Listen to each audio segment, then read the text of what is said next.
Ya, si es que algún hermano se viene integrando, si es que alguien necesita recordar, recuerden que estamos viendo métodos de estudio bíblico y partimos con teología sistemática. La semana pasada empezamos a abordar lo que corresponde a neumatología, que es la doctrina del Espíritu Santo. Si bien es cierto, en el discipulado anterior lo vimos parte de lo que es neumatología, pero también ahora lo estamos abordando desde una perspectiva más profunda porque lo estamos abordando desde la perspectiva doctrinal. Y es muy importante el recordar esto, que lo estamos viendo bajo una perspectiva bíblica, pero también pentecostal.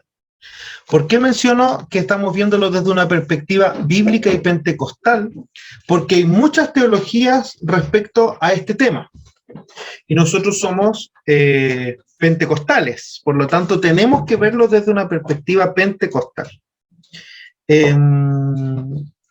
Dentro de las cosas que hablamos, dijimos que el Espíritu Santo no era el hermano pobre ni el hermano chico de esta figura trinitaria, sino que era Dios Padre, Dios Hijo y también es Dios Espíritu Santo, del cual encontrábamos, ¿cierto?, que revisamos la semana pasada, parte importante de lo que es la Trinidad, ¿cierto? Un trabajo importante y una labor importante en la que desarrolla el Espíritu Santo en esta figura trinitaria.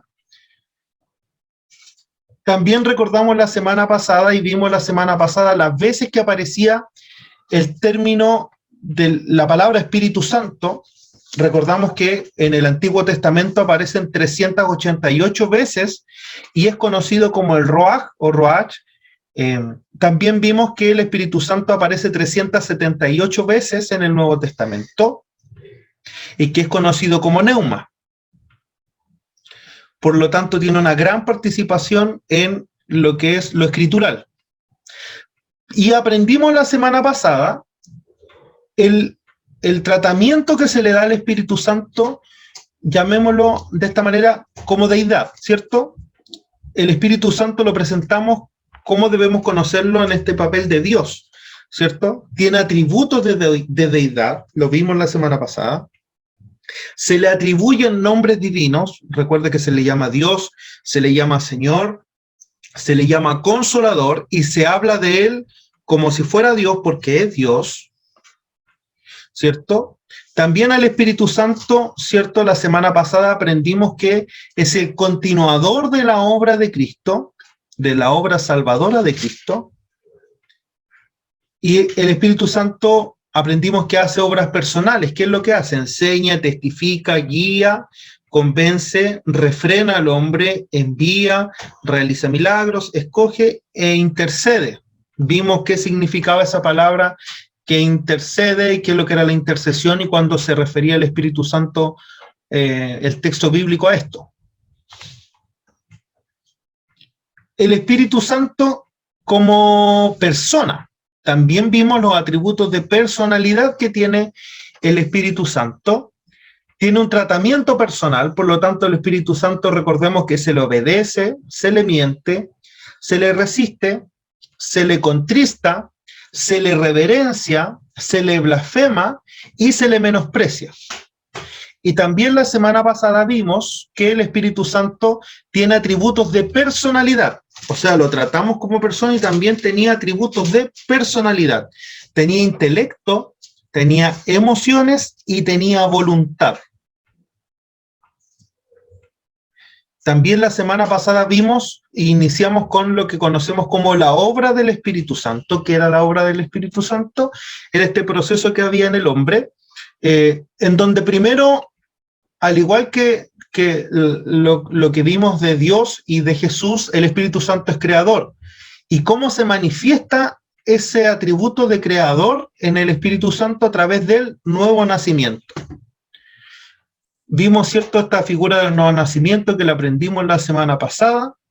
Vimos el bautismo del Espíritu Santo y el sello del Espíritu Santo la semana pasada. Vimos también que el Espíritu Santo es el que actúa en el hombre ¿cierto? ¿Y qué es el acto del Espíritu Santo? Primero lo convence de pecado, lo guía a toda verdad y a toda justicia, y también el Espíritu Santo es el que lo santifica, es el que santifica al hombre. Y hasta ahí quedamos la semana pasada. Hoy día vamos a empezar con esta nueva etapa. De la semana pasada, ¿quedó alguna duda respecto a todo lo que vimos? La idea es que avancemos a esta segunda parte con la película clarita. Sé que a lo mejor hay hermanos que se están integrando y que después pueden también compartir los videos que están en YouTube, pero hasta esa parte, ¿quedó alguna duda? ¿Quedamos todos con la película clarita? Bueno, veo poquitas caras, los demás están con la cámara apagada, pero eso fue lo que vimos la semana pasada. Los que están con su cámara encendida ya vi que no tienen dudas, así que vamos a avanzar.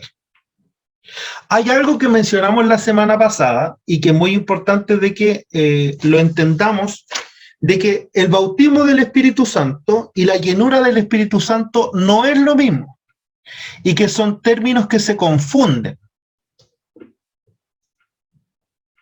El bautismo del Espíritu Santo, dijimos la semana pasada, que ocurre ¿cuántas veces en el hombre?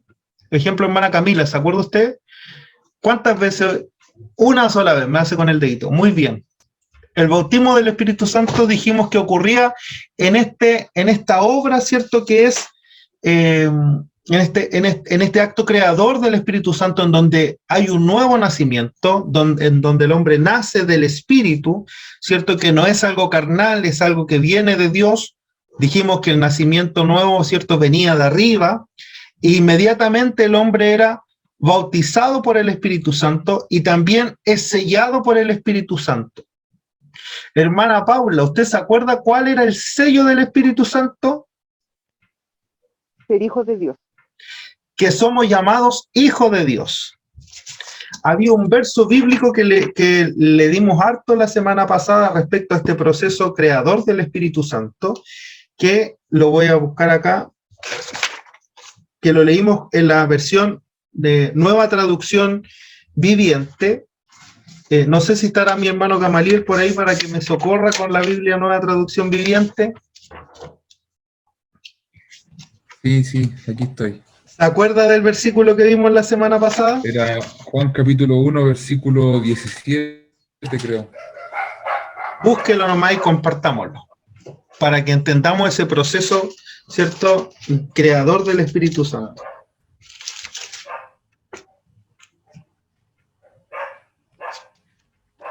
Versículo 12 creo que era, hermano Natanael. Léalo y aquí vamos a verificar si es pero a todos los que creyeron en él y lo recibieron, les dio el derecho de llegar a ser hijos de Dios. Exacto. Ellos nacen de nuevo, no mediante un nacimiento físico, como resultado de la pasión o de la iniciativa humana, sino por medio del nacimiento que proviene de Dios.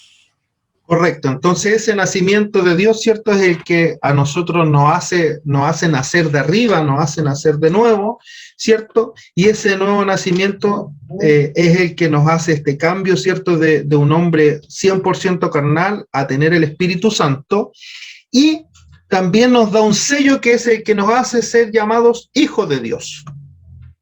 Ahora, cuando el hombre es bautizado por el Espíritu Santo, el Espíritu Santo empieza a morar en él, ¿cierto? Por lo tanto, el Espíritu Santo, cuando usted es bautizado por él, ¿cierto? Cuando usted es nacido de nuevo y es bautizado por él, ya no es una visita para usted. Muchos tenemos el concepto del Espíritu Santo me visita, pero el Espíritu Santo ya no es una visita. Cuando usted vive en su casa, ¿usted visita de su casa? No, porque ¿de quién es la casa? Es suya, ¿cierto? Entonces la pregunta es, hermana Karin, por ejemplo, a usted le voy a hacer una pregunta. Desmutee su micrófono. Si usted es dueña de su casa, ¿usted visita en su casa o usted vive ahí, usted es suya y usted es parte de ahí? ¿Cierto? ¿O es visita? No, pues vivo aquí. Ya, entonces si el Espíritu Santo, cuando usted es bautizada, vive en usted ahora, ¿puede visitarla? No. Siempre va a quedar aquí. Exacto. Entonces ya no podemos decir que el Espíritu Santo me visita. ¿Por qué? Porque vive en esta casa, po. Ahora mi corazón es su casa. ¿Me entiendes? Entonces ahora vamos a aprender respecto a esta parte más carismática del Espíritu Santo. Ya aprendimos esta parte más doctrinal respecto a la deidad del Espíritu Santo, pero ahora vamos a aprender respecto a esta parte más carismática. Cuando hablamos de carismático tenemos que entender que esto es sobrenatural, que muchas veces cuesta entender. Ya, pero ese concepto quedó claro, ¿cierto? Para que lo saquemos de nuestro glosario de palabras, que el Espíritu Santo me visite. No, pues, si lo visita entonces no vive en usted. Ahora, cuando uno habla de llenura del Espíritu Santo, tenemos que entender lo siguiente.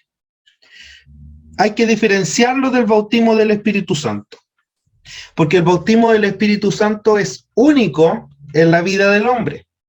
Y esto ocurre, como lo dijimos delante, cuando el hombre es nacido de nuevo, él es bautizado y sellado. En cambio, la experiencia del Espíritu Santo, de la llenura del Espíritu Santo, ocurre muchas veces. Ahora, tenemos que entender lo siguiente. ¿Qué es entonces la llenura del Espíritu Santo?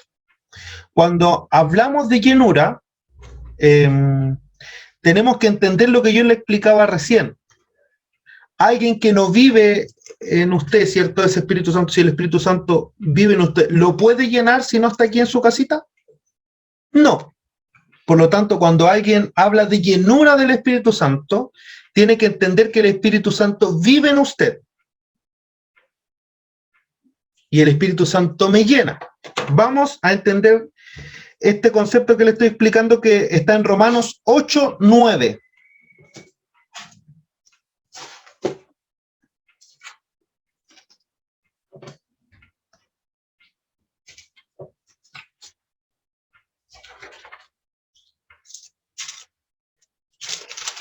Romanos 8:9.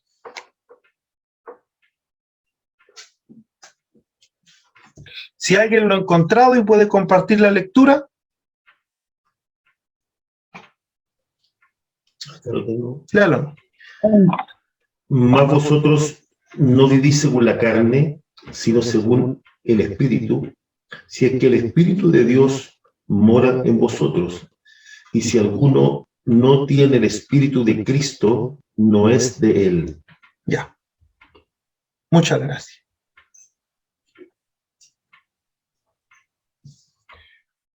¿Qué quiere decir ese verso?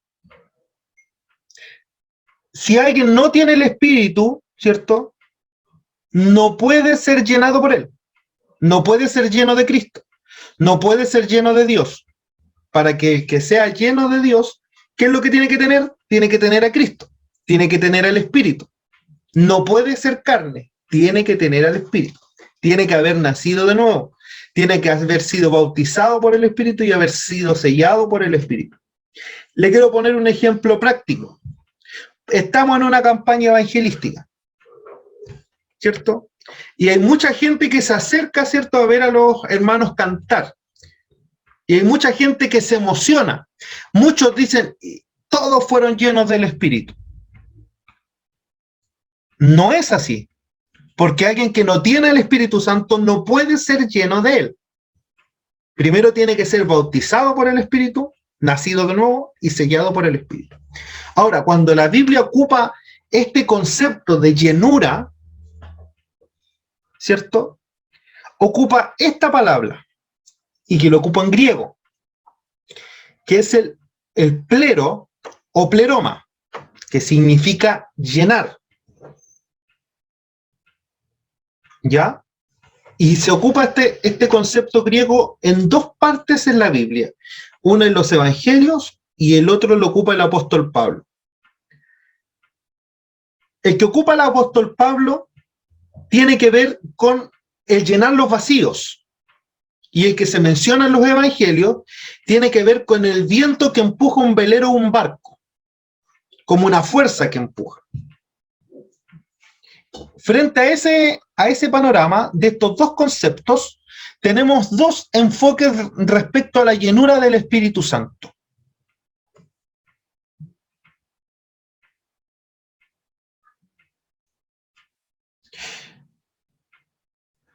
cuando hablamos de lleno, en primer lugar tenemos que hablar de lo siguiente. El plero, que es esa palabrita en griego usada en la Biblia y que tiene que ver con esa llenura en el corazón del hombre y que hace, ¿cierto? Y que toma dominio del corazón del humano, del corazón de aquel que tiene el espíritu, lo llena y toma dominio de él, ¿cierto? Y cuando hablamos del otro plero, de esta fuerza que empuja, se refiere, por ejemplo, a cuando el Espíritu Santo a uno le mueve, ¿cierto? Le empuja, lo influencia a hacer lo que el Espíritu Santo le manda. Por lo tanto, algunos teólogos nos dan dos enfoques de la llenura del Espíritu Santo. Una tiene que ver con la llenura como símbolo de madurez espiritual, y eso tiene que ver con la vida práctica del cristiano, y como muestra de que un hombre lleno del Espíritu Santo tenemos los frutos del Espíritu. Y la otra, ¿cierto? La otra perspectiva y el otro panorama que tenemos de este mover, de este empuje, es el mover carismático de Dios. ¿Y cuál es la respuesta de esto? ¿Cuál es el fruto de esto? Los dones del Espíritu Santo. Ahora, ambos dos van de la mano.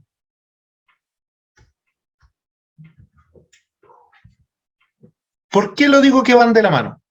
Porque una persona que no tiene fruto del Espíritu, es imposible que vaya a tener dones sobrenaturales. Y ahora, una persona que sí tiene fruto del Espíritu, dice la palabra también que Dios en ellos ha puesto por lo menos un don. Y eso lo dice el apóstol Pedro. Ahora, vamos a definir cada uno de estos dos puntos para que después veamos si es que queda alguna duda de lo que estamos explicando. La llenura del Espíritu Santo como una designación o como una muestra de la madurez espiritual. Voy a leer un poquito, también compartir estos apuntes. El primer y principal tipo respecto a la llenura del Espíritu Santo es lo que hace referencia a un cristiano maduro.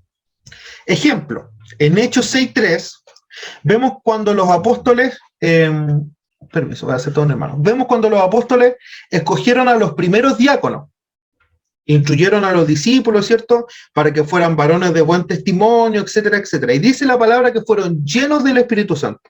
Ahora, frente a ese acto, en la elección de los diáconos, la palabra no menciona nada sobrenatural, sino que él menciona la madurez, ¿cierto?, que tuvieron ellos para elegir al reemplazante de Judas. Ahora, por ejemplo, en el mismo episodio, en Hechos 6:5, ¿cierto?, la palabra nos menciona que Pedro dijo que Esteban, ¿cierto?, era un hombre lleno del Espíritu Santo. Pero no habla de ningún mover carismático, sino que sus hechos, sus frutos hablaban de que era una persona llena del Espíritu. En Hechos 11:24, por ejemplo, tenemos el episodio en que Lucas informa que Bernabé era un varón bueno y lleno del Espíritu Santo y lleno de fe.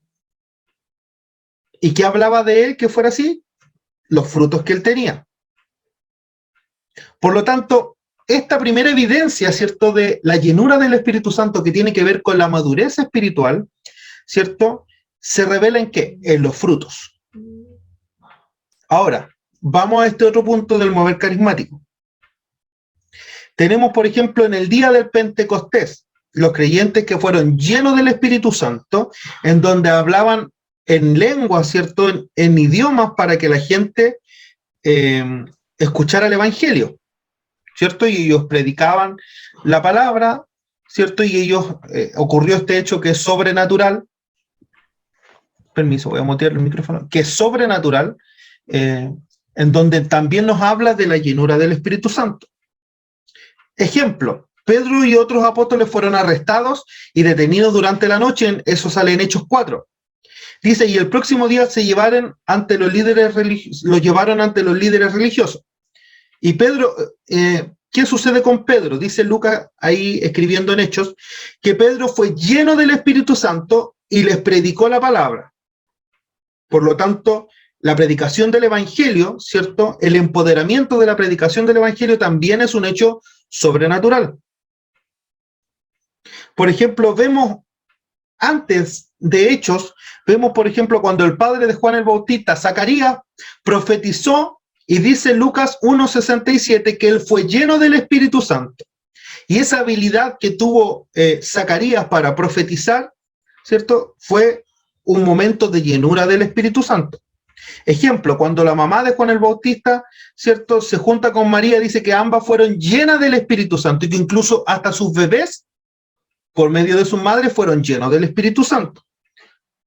Por lo tanto, también tenemos esta otra perspectiva de la llenura del Espíritu Santo. No sé si hasta ahí tenemos alguna duda respecto a este concepto de la llenura del Espíritu Santo.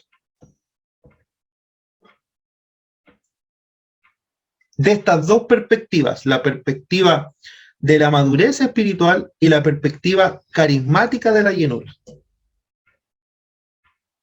No sé si eso está clarito. Recuerde que ninguna puede ir sin la otra.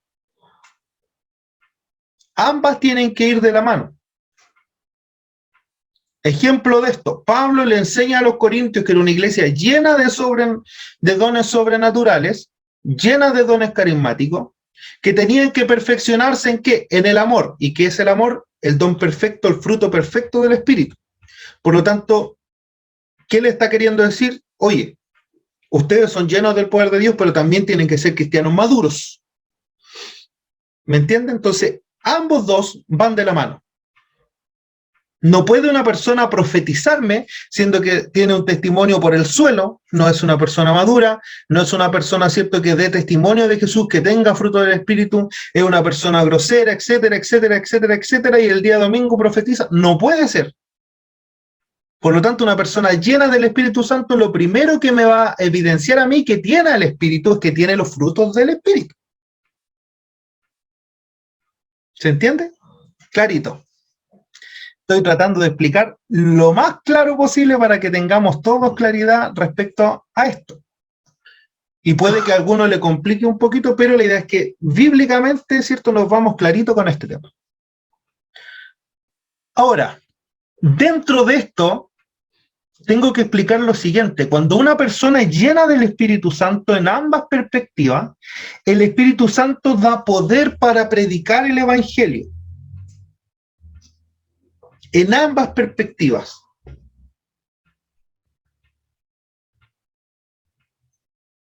Desde el primer derramamiento del Espíritu, como dice la diapo, los hombres que vivían antes atemorizados, ¿cierto?, por los judíos, fueron llenos del Espíritu y ahora los confrontaban con la predicación del Evangelio.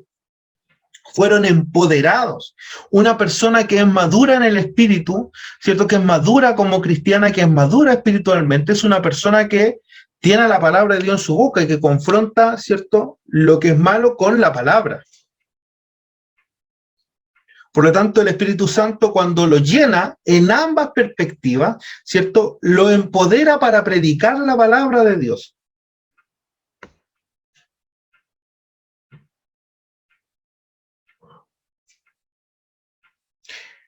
Y eso es muy importante que usted lo entienda. Y aquí va una pregunta. ¿Una persona llena del Espíritu puede decir, no, yo no predico la palabra? ¿Qué cree usted, hermana Rita? Desmutee su micrófono.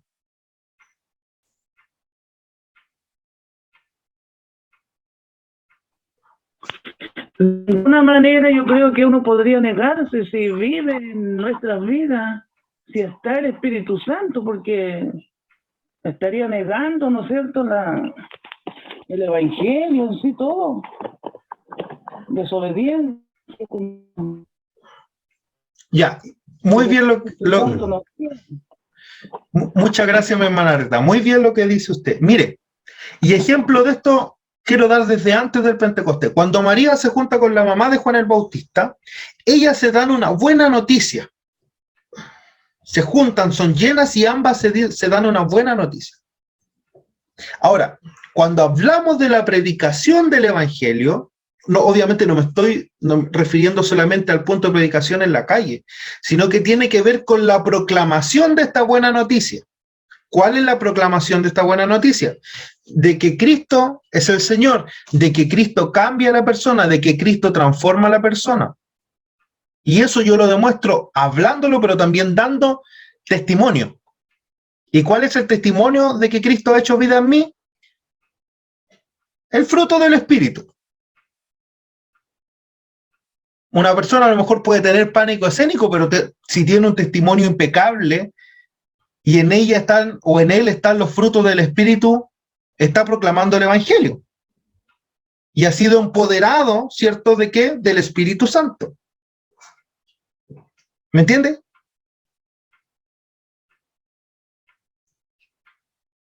Aparte, hay harto evangelista bueno para predicar y por el testimonio por el solo.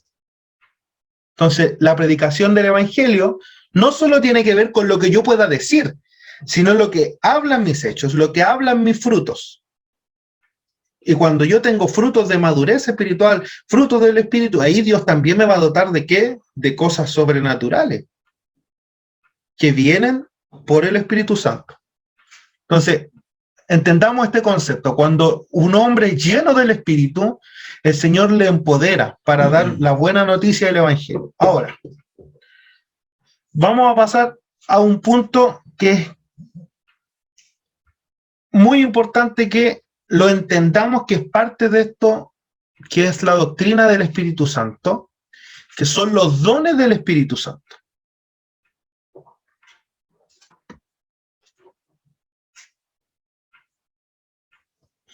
Vamos a hablar de los dones.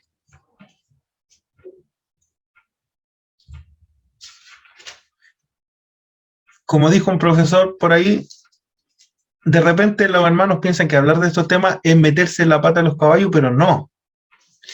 No es meterse en la pata de los caballos, es entrar en temas que a lo mejor para muchos son tabú y que le tienen miedo. No. Dios, ¿cierto?, ha regalado los dones para la edificación de la iglesia. Y no solamente cosas sobrenaturales, sino dones que ahora van a aprender. Primero,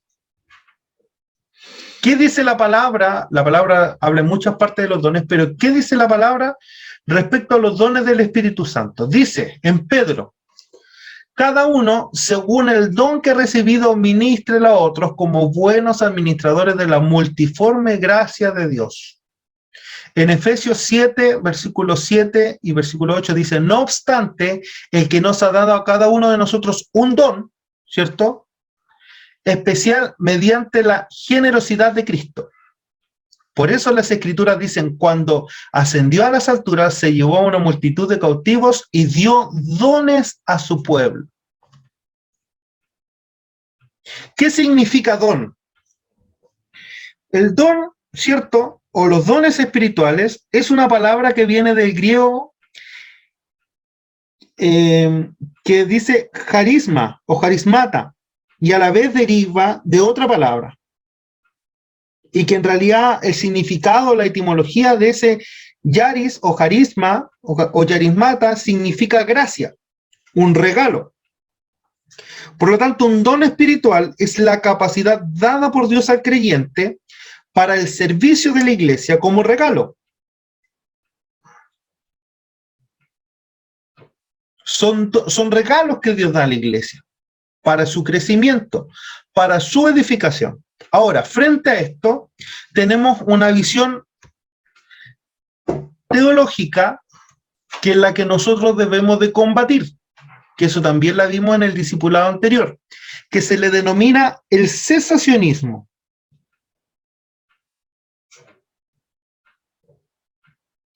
¿Qué es el cesacionismo? El cesacionismo, ¿cierto?, primero parte en el siglo XVII, en la Declaración de Westminster y la Declaración Bautista. Y estas confesiones de fe usaban esta palabra para indicar de que los dones sobrenaturales habían cesado en la iglesia del primer siglo. Es interesante entender que esta palabra, cesación o cesacionismo, no aparece en la Biblia. pero sí son las conclusiones que estas líneas protestantes cristianas tienen para entender los dones carismáticos o los dones sobrenaturales. ¿Qué piensan ellos? El cesacionismo es la creencia, ¿cierto?, en donde estos dones sobrenaturales, los dones milagrosos, como por ejemplo la lengua, las profecías, los sueños, cuando habla de revelación ahí habla de sueños, la sanidad, ya han cesado, y que eran solamente para la era de los apóstoles, y que esa era marcó el fin de los milagros, ¿cierto?, asociados a ese tiempo. Y ellos piensan, y aquí es donde existe cierta contradicción, que mientras Dios, o sea, de que Dios todavía puede hacer milagros, pero que ya el Espíritu Santo no usa a nadie, ¿cierto?, y no utiliza a ningún individuo para llevar a cabo esas señales milagrosas. O sea, ellos piensan que, claro, Dios puede sanar, pero no va a sanar en un ungimiento por fe, sino que va a sanar, po, si es que Dios quiere. Si hablamos de sanidad, ellos, claro, ellos no ungen, oran por la persona, pero no es el ungimiento, sino que si Dios quiere, lo sana. Y si no, no sanó. Entre comillas es eso. Ahora, ¿qué pensamos nosotros? Y esto es muy importante, por eso yo hablaba de la visión neumatológica respecto a una línea pentecostal. Nosotros somos continuistas. ¿Qué quiere decir el continuismo? Es la creencia de que los dones espirituales, incluyendo los que son sobrenaturales, ¿cierto?, todavía operan hoy, pero es importante de que se entiendan bajo una perspectiva bíblica. Y que operan hoy al igual que la iglesia primitiva, ¿cierto? Y estos dones tenían una sola, para que se entienda, tenían una sola finalidad de la iglesia primitiva. Y era de que Dios y la iglesia fuera edificada y de que Dios fuera glorificado. Un continuista, que somos nosotros, cree de que los dones espirituales continúan desde el día del Pentecostés hasta la iglesia del hoy, pero tiene que ser bajo una perspectiva bíblica. Los dones jamás van a ser utilizados para un beneficio propio. Jamás un don va a ser utilizado para la satisfacción de aquel que está siendo utilizado por misericordia de Dios. Los dones jamás van a ser utilizados para orgullo personal. Los dones jamás van a ser utilizados, ¿cierto?, para engrandecimiento propio. Los dones siempre van a ser utilizados para darle la gloria a Dios y para la edificación de la iglesia. Si no cumplen, ¿cierto?, esos requisitos que glorifiquen a Dios y que la iglesia sea edificada, ¿cierto?, no es un don que venga de Dios.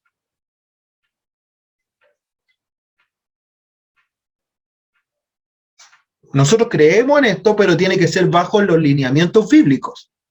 Y es que Dios sea glorificado y que la iglesia sea edificada por medio de estos dones. No sé si hasta ahí vamos bien o si hay alguna duda respecto a estos conceptos. Todavía no vamos a entrar en tierra derecha con los dones. Entonces entendimos que, ¿cierto?, que lo que es un don es un regalo, ¿cierto?, para la iglesia, dado por Dios, y que existe una doctrina que es el cesacionismo, ¿cierto?, que dice que los dones terminaron, que ya no hay dones, y si ocurre algo porque Dios quiso más, pero el continuismo habla, ¿cierto?, y que lo que creemos nosotros, que los dones y milagros operan hasta hoy, bajo una perspectiva bíblica. Nunca se olvide de eso. No sé si alguien tiene alguna consulta respecto a esto.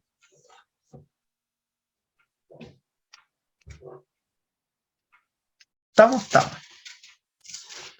Ahora, vamos a ahondar en esto, en las características que tienen los dones. Pablo manda, ¿cierto?, a avivar el don, ¿cierto?, y esta versión me gusta mucho, aviva el fuego del don espiritual que Dios te dio. Pablo le dice a Timoteo, avívalo el don que Dios te dio. trabájalo. Entonces, ¿qué características vamos a encontrar respecto a esto, a los dones espirituales? Primero, no podemos ignorarlos, no podemos decir que no existen porque existen. No, y en ese ignorarlo, ¿cierto? Hablamos de descuido o hablamos de abandonarlos. Segunda característica importante respecto a esto de los dones es que debemos conocerlos. Para yo poder decir que tengo discernimiento, tengo que conocer lo que debo discernir. Ejemplo. Súper práctico. Ahora, esto se lo voy a preguntar a mi pastora. ¿Qué sabor tiene la Coca-Cola? Por si no sabían, mi pastora, para no decir adicta, es fanática de la Coca-Cola. ¿Y qué sabor tiene la Coca-Cola? Es como caramelo, ¿cierto? Sí. Ya, perfecto. Pero si yo le pongo una Coca-Cola cero que es igual a la Coca-Cola con azúcar, ¿saben igual o no saben igual? No, yo la diferencio al tiro. ¿Pero con qué la diferencia? Con el sabor a endulzante que tiene el otro y no a caramelo. Ya, pero ¿cómo sabe eso? Porque lo conoció. Correcto. ¿Me entiende? Ahora, ¿cómo discierne usted si no conoce algo? No puede. ¿Me entiende? Entonces, ese ejemplo práctico lo tengo que aplicar a los dones. Si no conozco en concepto o si no conozco cómo opera tal o cual don, es imposible que yo pueda decir tengo discernimiento de esto o puedo distinguir esto que es bueno que es malo. ¿Me entiende? Entonces debo conocerlos, ¿cierto? Estos se deben de desarrollar y se deben a los que Dios le ha dado algunas capacidades, ¿cierto? Utilizar. Ahora, si Dios da, ¿cierto?, dones a su iglesia, y aquí yo quiero hacer esta observación. Si Dios da un don a la iglesia, no es para decir, oh, yo tengo el don de sanidad. Porque cuando yo inmediatamente digo yo tengo esto, me estoy jactando de algo que no es mío. ¿Por qué? Porque es para que yo lo trabaje y lo edifique y sea de edificación para la iglesia. ¿Se entiende? Ya. Entonces, vamos a dar cuenta de los dones que Dios ha puesto sobre nosotros, ¿cierto? Y todos por lo menos recibimos un don. Lo dijimos en el discipulado anterior, no sé si alguien se acuerda. ¿Cuál es el don que por lo menos cada uno debe de tener? Vamos a hacer de los que tuvieron el discipulado. Hermana Valeria lo dijo, pero desmutee. La fe. La fe. Nadie puede decir, ¿cierto?, que no tiene un don, porque todos por lo menos tenemos una pizca de fe, aunque sea de un granito de mostaza. No es simplemente creer, sino que Dios ha puesto en nosotros, ¿cierto?, el don de la fe, de creer en Él. Por ejemplo, hay que ministrarlo, hay que trabajarlo con otro, hay que ejercitarlo, hay que usarlo. Y si yo no trabajo mi fe, por ejemplo, ese don también se atrofia. ¿Cierto? O sea, y aquí está bien explicado, lo dije mal. Si yo no trabajo, por ejemplo, mi fe, no es que se atrofie la fe, sino que esa capacidad de creer se va a atrofiar. También esto es importante. Los dones, ¿cierto?, que Dios da a su iglesia son irrevocables. Por eso no creemos en el cesacionismo. O sea, Dios no los quitó ni se acabaron. Porque lo que Dios dio a su iglesia, lo que Dios dio a su iglesia es irrevocable. Y la iglesia tiene que ser, como hemos repetido, debe ser edificada por medio de estos dones. Y debe ministrar a la iglesia y a los miembros de esta. Recuerda que usted y yo somos parte de la iglesia y somos la iglesia. Ahora, vamos a esta tablita. Los dones del Espíritu, dijimos, son habilidades, ¿cierto? Y aquí en esta tablita están en todas las partes que Pablo menciona los dones espirituales. Por ejemplo, Efesios 4:11, los 5 ministerios también son nombrados como dones, porque son un regalo para la iglesia. Pero vemos en Romanos, vemos en Corintios, ¿cierto? Vemos en Efesios y vemos a Pedro también hablando respecto a los dones espirituales. Algunos dicen son 7 dones. La Iglesia Católica dice son 7 dones. Hay otros que dicen son 9 dones. Yo tengo una lista de 18 dones.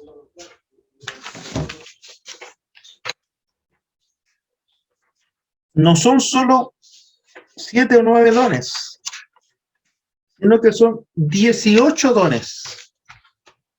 Ahí después va a estar la grabación para que lo vean en YouTube, ¿cierto? Con más detención esta tablita, pero son 18 dones.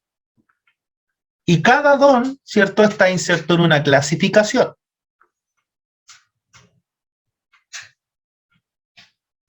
Esta es importante que usted la vea. Porque cuando uno habla de los dones del Espíritu, quiere decir que son los regalos que Dios ha dado a su iglesia y no necesariamente tienen que ver con esto carismático que es sobre el entendimiento humano que pasa en lo espiritual. Clasifiquemos. Tenemos primero los dones carismáticos, los dones que tienen que ver con lo sobrenatural. En esos dones carismáticos, por ejemplo, tenemos el don de profecía, don de lengua, don de interpretación de lengua, el discernimiento de espíritu, ¿cierto? Las sanidades y los milagros.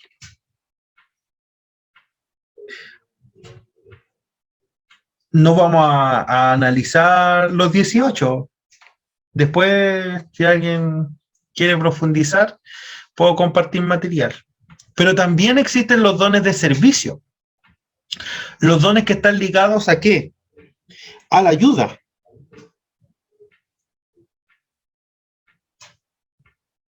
Y estos dones son súper interesantes. Por ejemplo, el servir, el don de la misericordia, el don de dar.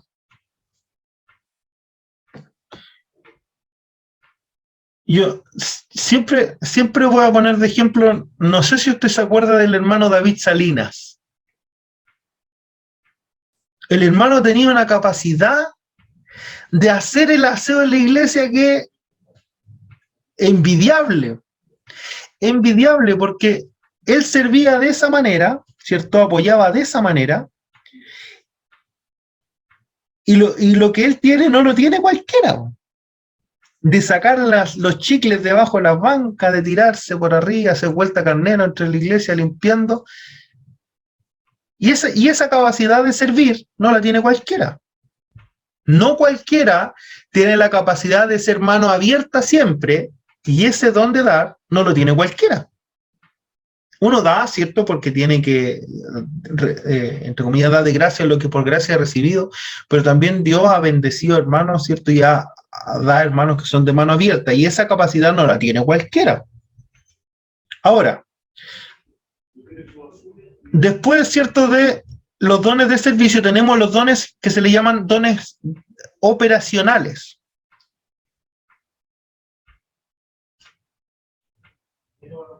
Y estos son los dones que son espirituales ligados ¿a qué? A la sabiduría y al conocimiento. Ejemplo, la palabra de sabiduría está nombrada, la palabra de ciencia, la fe como un don operacional, la fe también debería estar como en los dones carismáticos, ¿cierto? ¿Por qué está la profecía acá abajo? Y después voy a explicar eso.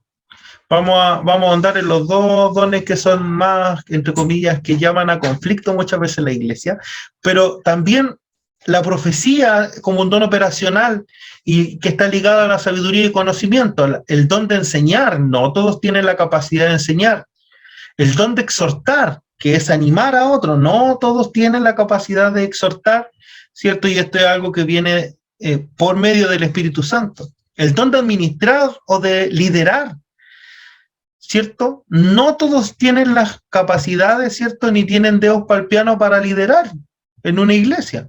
Y eso es una capacidad dada por el Espíritu Santo para el servicio y edificación de la iglesia.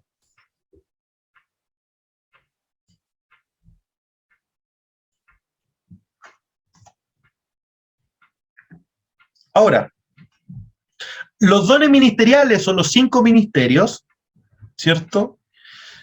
Son dones que están ligados derechamente al liderazgo. Y aquí nosotros en el discipulado anterior hicimos una salvedad respecto al ejercicio apostólico y al ejercicio profético. Porque para ser apóstol, ¿cierto? La Biblia me da ciertas restricciones y ciertas características que tenía que tener un apóstol. Y esas características apostólicas, ¿cierto? Para ser apóstol de tomo y lomo, terminan en Matías, que fue el último apóstol, junto con Pablo, ¿cierto? Que fueron los últimos apóstoles que son nombrados en la palabra. Matías y Pablo, que fueron los últimos. Si alguien pregunta, ¿quién es Matías, señor? ¿Quién es Matías? ¿De dónde sacó el hermano esta herejía de Matías? Matías fue el que reemplazó a Judas después de... Matías fue el que es nombrado, ¿cierto? Si no me equivoco, en el libro de los Hechos para el reemplazo de Judas, y Pablo, ¿cierto? Que tuvo el encuentro con Cristo en Damasco. Son los últimos apóstoles y habían ciertos requisitos que habían para la elección del apostolado. Igual que el ejercicio profético, de ahí vamos a hacer la distinción respecto al don de profecía con el ejercicio profético. El último profeta, dice en el Evangelio de Juan, es Juan el Bautista. De alguien que se le llame profeta en ejercicio profético, el último es Juan el Bautista. Por lo tanto, si usted ve que alguien se dice, yo soy profeta a las naciones, no le compre. Porque la Biblia me dice tal cual, y lo dice así literal, el último profeta es Juan el Bautista. Es más, busquemos ese verso, si alguien lo encuentra.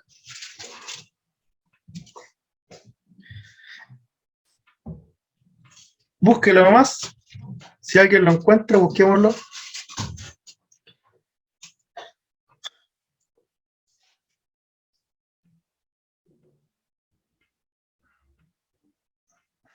Vamos a ver si lo encontramos, el que lo encuentre primero.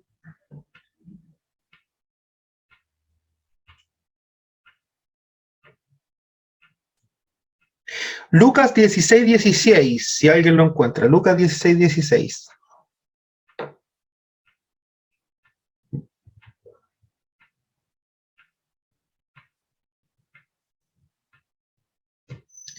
Lucas 16:16.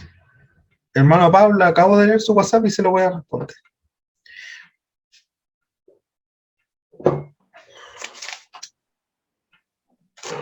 Ahí lo tengo, hermano. Léalo nomás. Dice, la ley y los profetas fueron proclamados hasta Juan. Desde entonces se predica la buena nueva del reino de Dios y todos se esfuerzan por entrar en él. Muchas gracias, mi hermana Camila. Por ejemplo, en Mateo 11, del 3 al 15 dice, porque todos los profetas y la ley profetizaron hasta Juan. Interesante. O sea, la Biblia me declara, y el Evangelio me declara que el último profeta en ejercicio es Juan el Bautista.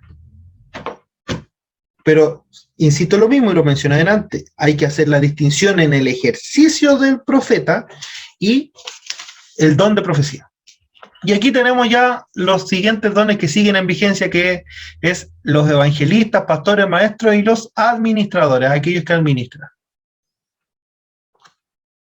No sé si hasta ahí hay alguna duda antes de seguir y avanzar con lo que tenemos que conversar. Más que duda, una acotación con respecto al llamado de Matías y los requisitos que debía cumplir. Eso está en Hechos capítulo 1, del versículo 20 en adelante.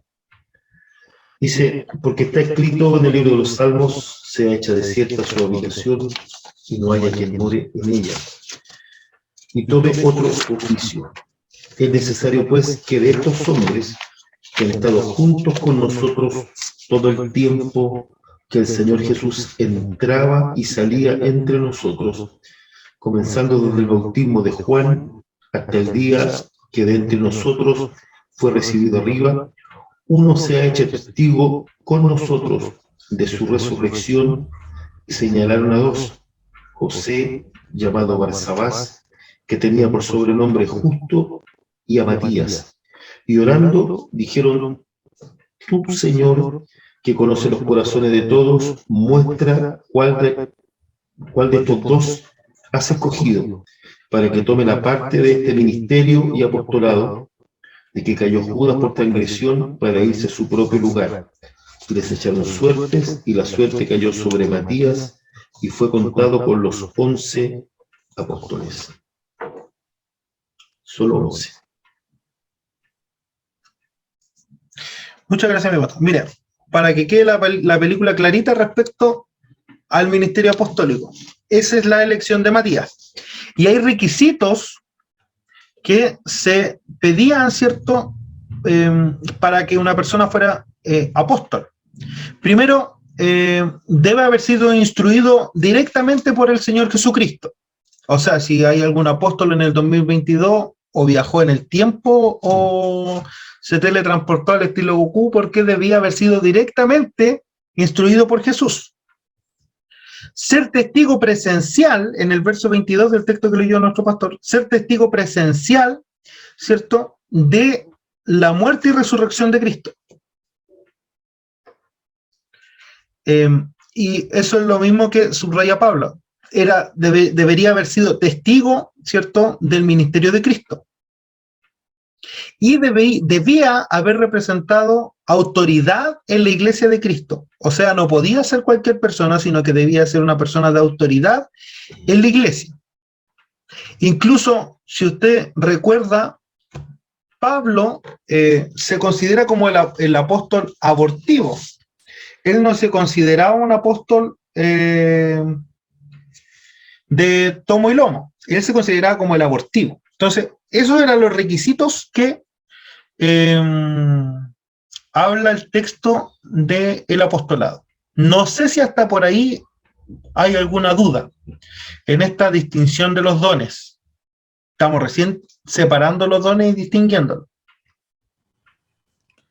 Hermano, disculpe que le interrumpa un poquito, pero ¿tiene la cita bíblica donde están los requisitos para el apostolado? Para anotarla aquí, porfa. Ya. Se lo acabo de leer. Punto 1. Debe haber sido instruido directamente por el Señor Jesucristo. Eso está en Hechos capítulo 1. Haber sido instruido directamente por el Señor Jesucristo, verso 21-22.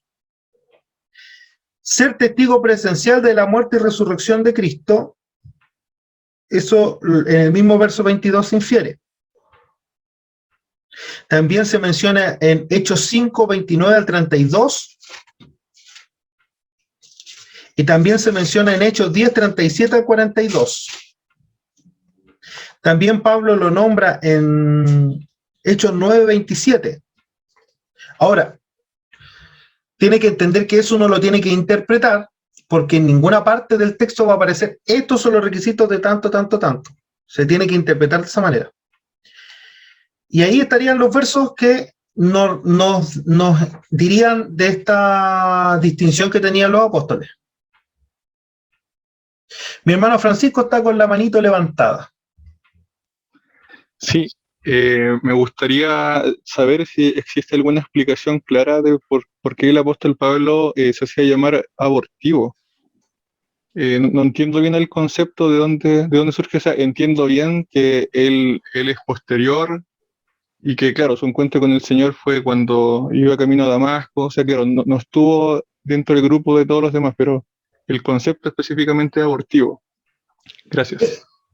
Ya, uno de los conceptos de abortivo del apóstol Pablo, primero es que él tiene su encuentro no directo con Jesucristo, sino un encuentro sobrenatural en Damasco. A ese encuentro se le denomina la cristofanía. Si bien es cierto, Pablo nació en los pies de Gamaliel siendo judío, vivió en el tiempo de los apóstoles, él no fue un seguidor acérrimo, ¿cierto?, de Jesucristo. Él era opuesto a esta doctrina cristiana naciente. También en los primeros años él era perseguidor de los apóstoles. Por lo tanto, en ese cambio, ¿cierto?, de vida, de ser un perseguidor a ser un perseguido del evangelio, entre comillas, él se tiene que reconciliar con todos estos que él estaba persiguiendo. ¿Me entiende? Entonces, ¿cuál es la reacción de Pablo frente a este proceso de cambio de vida? Es que él es un abortivo. Es fuerte la palabra, pero él se dice el abortivo porque, entre comillas, él fue engendrado con dolor para llegar a predicar el evangelio. Fue engendrado como un apóstol que pasó este proceso de ser un perseguidor, de ser un asesino de cristianos, ¿cachai? A ser un perseguido como cristiano. Entonces, por eso él se denomina como abortivo, porque fue engendrado con dolor y casi con muerte para ser denominado apóstol de Jesucristo. Ahora, él mismo, en una parte, no recuerdo en cuál de sus cartas, menciona de que él ni siquiera se considera como un apóstol, y si lo llamaban apóstol, él se denomina como abortivo. No sé si se entiende, hermano Francisco, la respuesta.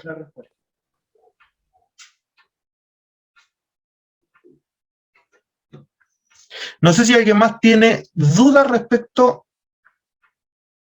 a este punto de los dones. Mi hermano, esa duda que el hermano Francisco tiene aparece explicada en la primera carta a los Corintios, en el capítulo número 15, en donde él está haciendo defensa o está explicando la resurrección de los muertos, y a partir del versículo 1, él habla de la resurrección de Cristo y los muchos testigos que hubieron de ella, y a partir del versículo 6 dice: después apareció a más de 500 hermanos a la vez, de los cuales muchos viven aún, y otros ya duermen. Después apareció a Jacob, después a todos los apóstoles, y al último de todos, como a un abortivo, me apareció a mí. Lo que él está diciendo es que el Señor a él se le apareció en un tiempo distinto, diferente, fuera de este parto que de alguna manera se había dado con todos los apóstoles y todos los hermanos que fueron testigos directos de la resurrección de Cristo. Y por eso él mismo dice: porque yo soy el más pequeño de los apóstoles, que no soy digno de ser llamado apóstol, porque perseguí a la iglesia de Dios, pero por la gracia de Dios soy lo que soy. Es decir, él mismo da testimonio de que el Señor se le apareció directamente a él y le vio vivo. Por lo tanto, como parte de los requisitos apostólicos, él participaba de esa misma naturaleza. Y por lo tanto él se llama a sí mismo abortivo, un nacido fuera de tiempo.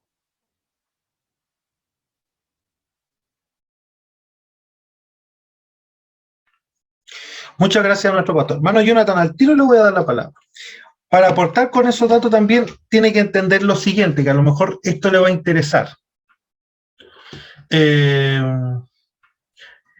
No es adoptivo, es abortivo. Abortivo. Muchos piensan que el apóstol Pablo nace posterior a la muerte de Cristo, pero el apóstol Pablo nace prácticamente en la misma época que nace Jesús. Pablo nace entre el año 5 y el año 10 después de Cristo.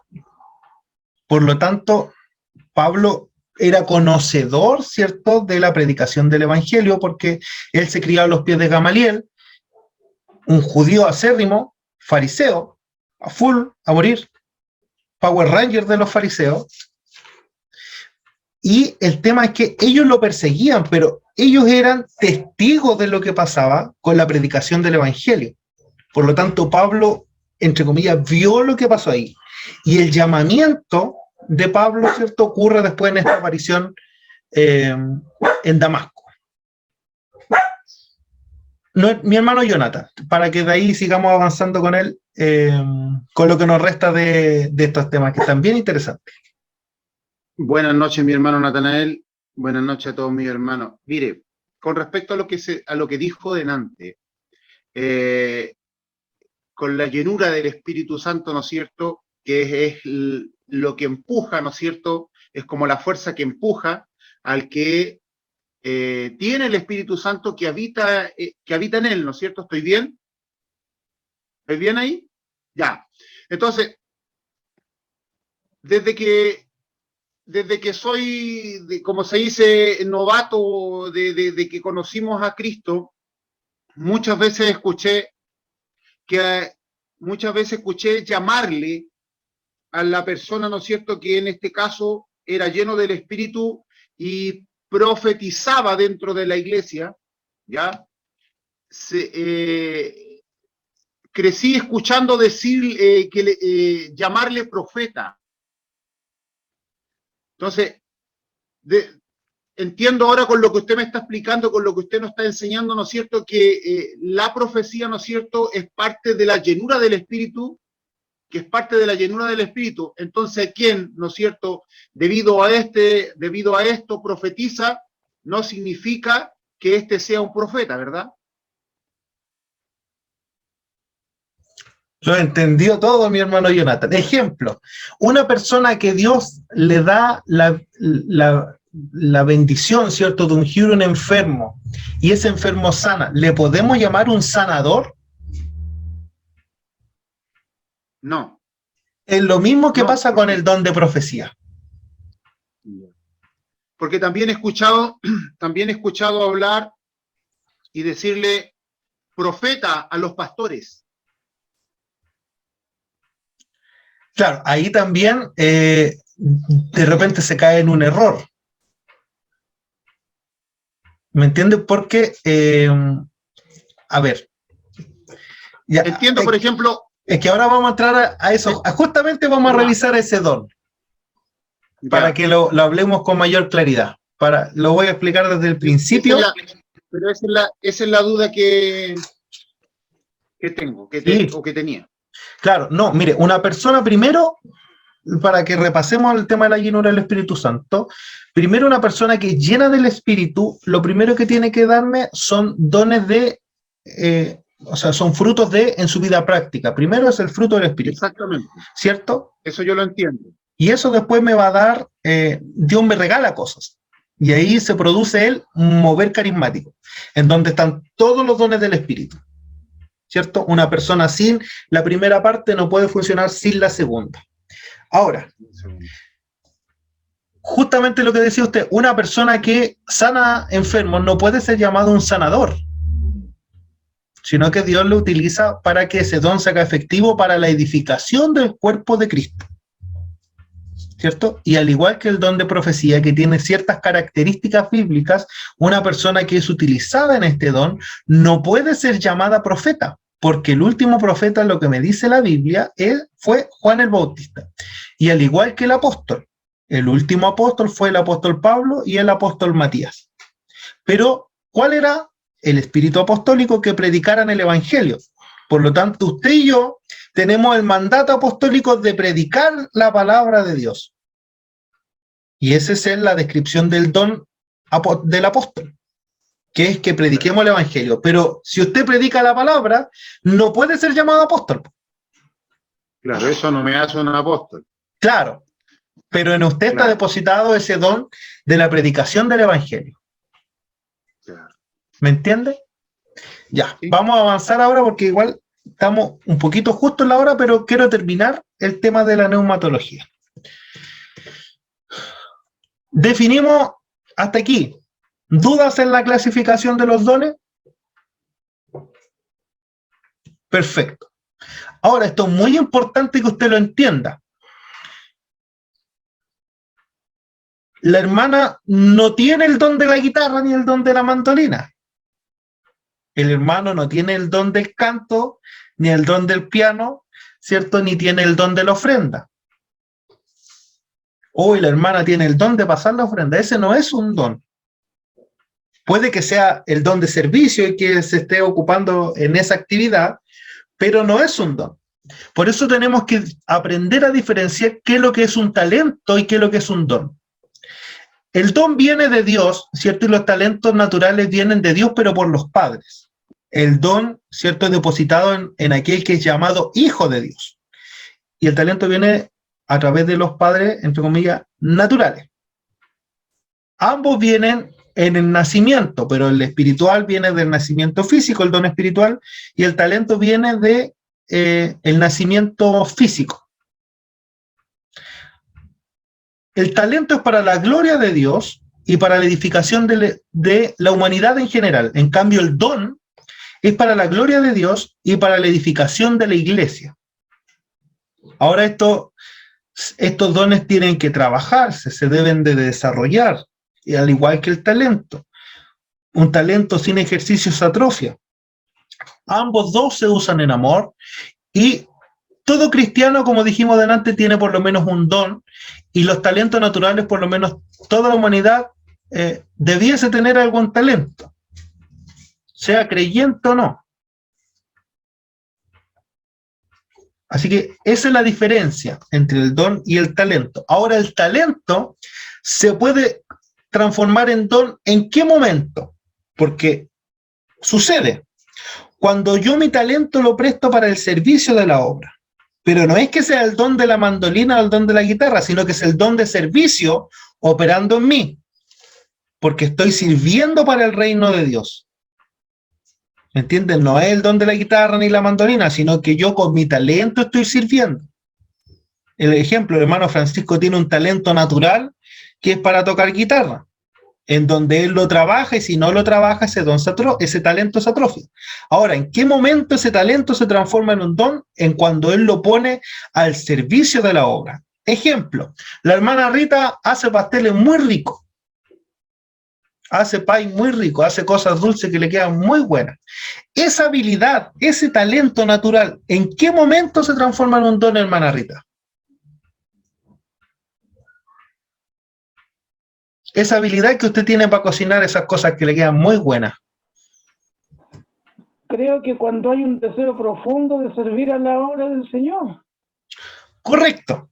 Entonces, cuando la hermana Rita dispone su talento, ¿cierto? Y dona un queque a la iglesia, ¿qué don está operando en usted? El don de servicio. ¿Por qué? Porque estoy sirviendo al reino. ¿Me entienden? Entonces, ya descubrimos que la hermana Rita tiene un don. Sin saberlo, se dio cuenta de que tiene el don de servicio. Entonces ya nadie puede decir, yo no tengo ni un don, porque hay cosas que de repente Dios pone en nosotros que no nos damos ni cuenta. Ahora, son 18 dones, pero quiero que abordemos estos dos dones que a la iglesia de repente le causan conflicto, ¿cierto? Y que le causan ciertos temores, y la Biblia también nos da ciertas directrices para poder entenderlos. Justamente el hermano Jonathan hacía esta pregunta: ¿don de profecía? ¿Es lo mismo ser profeta que profetizar? Vamos, tengo aquí unos apuntes que espero que sean claros para todos. Primero, el don de profecía ha sido súper mal entendido por la iglesia pentecostal, sobre todo la iglesia neopentecostal o la iglesia pentecostal más contemporánea. La palabra profetizar, en su significado primario, no quiere decir predecir el futuro, porque un profeta no es un adivino. De hecho, ¿cierto? En 1 Corintios 14:3 dice, pero el que profetiza habla a los hombres ¿para qué? Para edificación, exhortación y consolación. Tiene esos tres requisitos: edificar, exhortar y consolar. Por lo tanto, en esos tres requisitos no encuentro en ninguna parte de que la profecía, ¿cierto?, solamente me dé una predicción del futuro. De manera secundaria, el profetizar, ¿cierto? Cuando Dios entrega una palabra a una persona, ¿qué es lo que hace? Expone la voluntad de Dios. Si yo voy al Antiguo Testamento, al don del ejercicio profético, ¿cierto?, donde estaban los profetas, ¿qué hacían ellos? Ellos primero denunciaban el pecado, ¿cierto? Cumplían con este primer requisito de exhortar, denunciaban el pecado, daban la solución, ¿cierto? Y traían consuelo al pueblo, exhortaban, edificaban y consolaban. Ahí están los tres requisitos que da Pablo en Corintios. Y es lo que hacía el profeta en ejercicio en el Antiguo Testamento. Por lo tanto, alguien que profetizaba, ¿cierto?, en la Biblia, exponía la voluntad de Dios. Y cuando el Nuevo Testamento, fíjense en esto, usa el término profeta, no usa la misma palabra en griego que se utilizaba, ¿cierto?, en el Antiguo Testamento para hablar de los profetas. Ya vimos que en Lucas 16:16 y en Mateo dice que la ley y los profetas fueron hasta Juan. En Juan se ocupa esta última palabrita de el ejercicio profético. Ahora, en Hechos 21, del 8 al 14, si alguien lo puede buscar, por favor. 21 del... Hechos 21, del 8 al 14. Acá lo tengo. Espera un poquito, mutea el micrófono porque se nos va a causar esa... Ya. ¿Qué sucede aquí? Aquí se nombra la palabra profeta, pero la palabra en griego que se ocupa en Hechos 21, del 8 al 14, no es la misma que se ocupa para hablar de Juan el Bautista y de los profetas del Antiguo Testamento. Ahora sí. Dice, al otro día, saliendo Pablo y los que con él estábamos, fuimos a Cesarea, y entrando en casa de Felipe el evangelista, que era uno de los 7, posamos con él. Este tenía 4 hijas doncellas que profetizaban, y permaneciendo nosotros allí algunos días, descendió de Judea un profeta llamado Ágabo, quien, viniendo a vernos, tomó el cinto de Pablo, y atándose los pies y las manos, dijo, esto dice el Espíritu Santo, así atarán los judíos en Jerusalén al varón de quien es este cinto, y le entregarán en manos de los gentiles. Al oír esto, le rogamos nosotros y los de aquel lugar que no subiese a Jerusalén. Entonces Pablo respondió, ¿qué hacéis llorando y quebrantándome el corazón? Porque yo estoy dispuesto no solo a ser atado, más aún a morir en Jerusalén por el nombre del Señor Jesús. Y como no le pudimos persuadir, desistimos diciéndose, hágase la voluntad del Señor. Ahora, ¿por qué tomo este verso? Porque la palabrita que ocupa en el griego para hablar de profeta o de profetizar tiene que ver con el don de palabra de ciencia y no con el don de profecía en sí. El don de palabra de ciencia tiene que ver con un conocimiento o bíblico o un conocimiento sobrenatural que lo da Dios. ¿Qué quiere decir? Que el profeta Ágabo conocía lo que iba a pasar cuando Pablo, ¿cierto? Iba a ir al lugar que tenía que ir. ¿A dónde iba? Jerusalén. Donde tenía que ir a Jerusalén. ¿Y quién se lo reveló? El Espíritu Santo. Ahora, eso que le dice el profeta Ágabo a Pablo no cumple con las características que cumple la profecía, que es exhortar, edificar y consolar. Por lo tanto, cuando ocupa en esta parte eso, ¿cierto? Es esa palabra de profetizar o profecía, está hablando de palabras de ciencia. Tiene que entender que la Biblia está traducida del griego y no todas las palabras son literales. ¿Se entiende? Por lo tanto, cuando el Señor va a utilizar a alguien, y esto tampoco es una constante, sino que son momentos específicos para decirle algo, para edificar a la iglesia, ¿cierto? Es palabra de ciencia, no es profecía. Pedro enseña que nosotros tenemos la profecía más segura en qué, en la palabra de Dios. ¿Se entiende? Por lo tanto, la predicación de la palabra, la exposición del mensaje de la palabra es la profecía que nosotros tenemos para nuestro tiempo. ¿Por qué? Porque la exposición de la Biblia edifica, exhorta y consuela, que son los requisitos que da Pablo para el don de profecía. Mi hermana Rita tiene una pregunta, parece que está levantando la manito.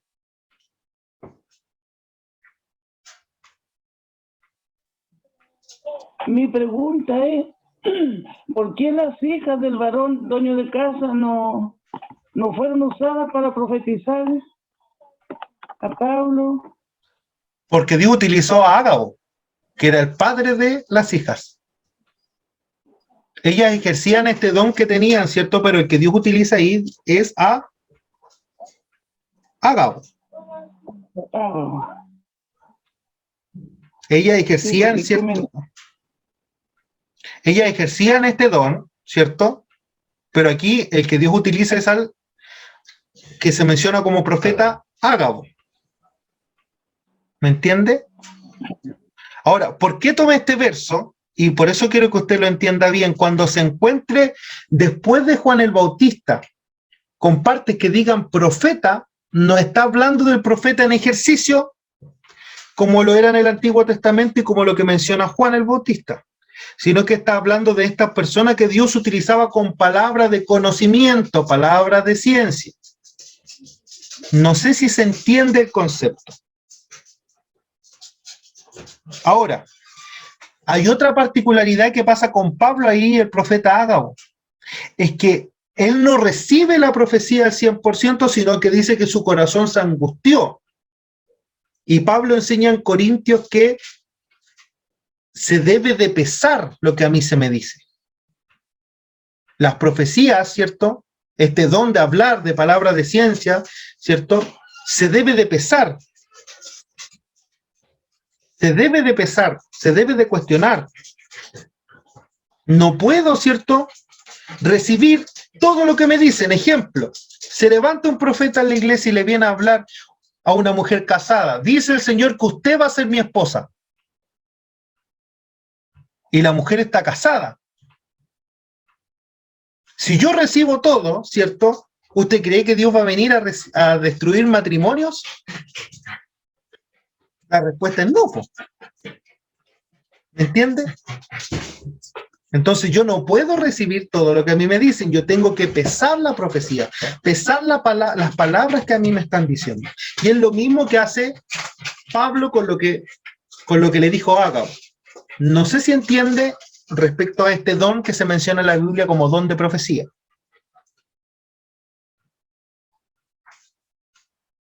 Se lo tengo que explicar porque nos vamos a topar con situaciones en las que tenemos que enfrentarnos y conocer los dones. Entonces, prefiero que me haga las consultas.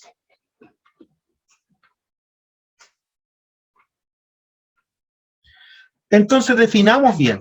Cuando ocurre esto, ¿cierto?, de que el Señor utiliza a alguien en algún momento específico, no es el don de profecía.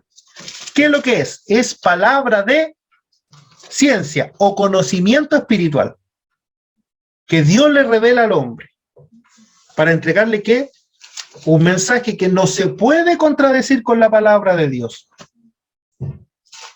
¿Me entiende? Si alguien se acerca y le dice el mismo ejemplo que le di, el Señor me dice que usted va a ser mi esposa o usted va a ser mi esposo, porque créame que ha pasado todas estas veces en que se ha levantado un profeta que Dios da revelación que va a ser mi esposa, ¿cierto?, siendo la mujer o el hombre casado, no lo puede recibir. Y Pablo enseña que eso se tiene que pesar. Y el don de profecía se refiere a la predicación de la palabra de Dios. Pedro enseña, ¿cierto?, en segunda de Pedro, de que la palabra, ¿cierto?, nosotros tenemos la palabra profética más segura. Y en ella, ¿cierto?, nosotros somos exhortados, ¿cierto?, somos edificados y somos consolados. ¿Alguna duda hasta ahí? ¿No? ¿Sí? ¿No? Perfecto. Espero que haya quedado clarito. El último don. Ya estamos avanzando para terminar. Sé que nos hemos pasado un poquito la hora de siempre, pero la idea es que terminemos hoy día esta parte de neumatología. El don de lenguas, que también ha sido muy cuestionado. El don de lengua que también ha sido muy mal utilizado. El don de lenguas que también ha sido muy mal enseñado en las iglesias. Primero definamos.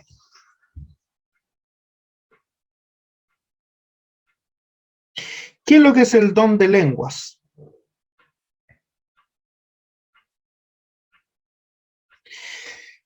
El don de lenguas, ¿cierto?, como dice aquí la diapositiva, era la capacidad o la habilidad especial que Dios concede a algunos miembros de la iglesia, no a todos, de hablar en algún idioma desconocido para ellos, en momentos específicos y situaciones específicas. La primera vez que aparece este don en la Biblia y que se menciona este don en la Biblia es en Hechos 2, cuando dice que todos fueron llenos del Espíritu Santo y comenzaron a hablar en otras lenguas según el Espíritu les daba la habilidad para expresarse. Y habían judíos, dice el texto, que moraban en Jerusalén, hombres piadosos, procedentes de todas las naciones bajo el cielo. Y al ocurrir esto vino un estruendo, ¿cierto? Y la multitud se juntó. Y estaban desconcertados porque cada uno les oía hablar en su propio idioma, dice esta traducción. Y estaban asombrados y se maravillaban diciendo, mirad, ¿no son galileos todos los que estaban hablando? ¿Cómo es que cada uno de nosotros les oímos hablar en nuestra lengua en la que le hemos nacido, en la que hemos nacido? Por lo tanto, la primera vez que se menciona el don de lengua en la Biblia está hablando de la capacidad sobrenatural que Dios le dio, ¿cierto?, al pueblo de Dios en hablar en otros idiomas de las personas que estaban ahí alrededor.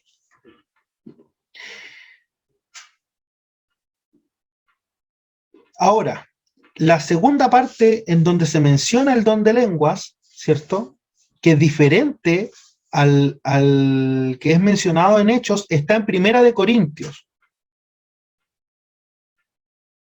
Y esa capacidad, ¿cierto?, Pablo la menciona como lenguas angélicas. Y esa lengua angélica que se daba en Corintios, Pablo la define de la siguiente manera.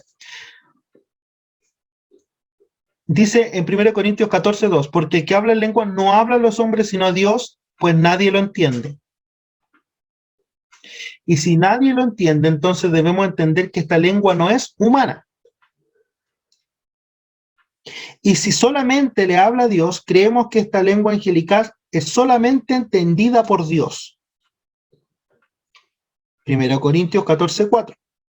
El que habla en lenguas, a sí mismo se edifica. Y el que profetiza, ¿cierto?, edifica a la iglesia. Entonces, Pablo aquí establece la diferencia en lo que es el don de lenguas y en lo que era hablar en la iglesia. Por lo tanto, lo que indica aquí, cuando se habla en lengua, muchas veces la edificación la recibe solamente el que habla. Y Pablo lo que hace aquí en esta parte, cuando solamente se habla en lengua, el verbo que utiliza en el griego es bajar el volumen a un volumen mínimo. No le voy a dar la palabra en griego porque yo hablo muy mal los idiomas bíblicos. Pero dice que baje el volumen al mínimo. La versión Reina Valera dice que calle en la congregación, pero lo que dice el griego es que baje el volumen al mínimo. Porque la persona se está siendo edificada a sí misma, ¿cierto? Y tiene contacto con Dios. Ahora, si esa lengua tiene algún mensaje que entregar, ¿cierto?, alguien lo va a interpretar, pero también tiene ciertas distinciones, porque Pablo enseña que el que profetiza edifica la iglesia. Y no está hablando, ¿cierto?, de al que se para en medio del templo y habla, sino que la profecía tenía tres cualidades, que era exhortar, consolar, edificar, ¿cierto? Y Pedro enseña que la palabra profética más segura es el evangelio, la palabra de Dios, ¿cierto? Por lo tanto, ese modelo, y mire lo que le voy a decir, ese modelo de profecía tenemos que tener mucho cuidado, ya que este se da en el avivamiento pentecostal. Y no tengo ninguna, y esto lo digo con mucho respeto, no tengo ningún respaldo bíblico que me respalde ese modelo. Ahora, si hay alguien que tiene ese don de interpretar la lengua, tiene que tener cierta capacidad, ¿cierto?, y madurez espiritual primero de seguir el hilo conductor. ¿Cuál es el hilo conductor? ¿Cierto? Juan, ¿cierto?, tiene un modelo que es preciso respecto a la enseñanza de las profecías, porque cuando Dios le entrega un mensaje a la iglesia, primero pasa por el ángel de la iglesia, ¿cierto? Cuando el Señor le entrega este mensaje a Juan, Él no le escribe directamente a la iglesia, sino que le escribe al ángel de la iglesia. Y escribe al ángel de la iglesia, dile tanto, tanto, tanto. Entonces, súper complejo, ¿cierto?, este modelo, ¿cierto?, y esta forma de hablar a la iglesia, o de ocupar este vocablo profetizar. ¿Puede ocurrir? Puede que haya alguna excepción, ¿cierto? en donde se interprete, ¿cierto? Y Dios utiliza a la persona. Pero, punto uno, esto no tiene que ser una constante, ni es una constante en la iglesia, porque de partida no tenemos un registro de la iglesia apostólica que utilizaran este modelo para edificar a la iglesia. No estoy diciendo que no ocurra, pero puede, ¿cierto?, que se caiga en abusos de esto, ¿cierto? Y se le da mayor preponderancia a esto que a la misma palabra profética más segura. Insisto lo mismo, no digo que no ocurra, pero uno tiene que tener el discernimiento claro, sobre todo el que es líder de la iglesia, el pastor de la iglesia, cuando ocurre este mover, ¿cierto? En donde, ¿qué pesa más? ¿Lo que dice el profeta en el público, ¿cierto? ¿O lo que me dice la palabra profética más segura? Entonces, ahí tenemos que entrar, ¿cierto?, a pesar como enseña el apóstol Pablo. Y por eso también, ¿cierto?,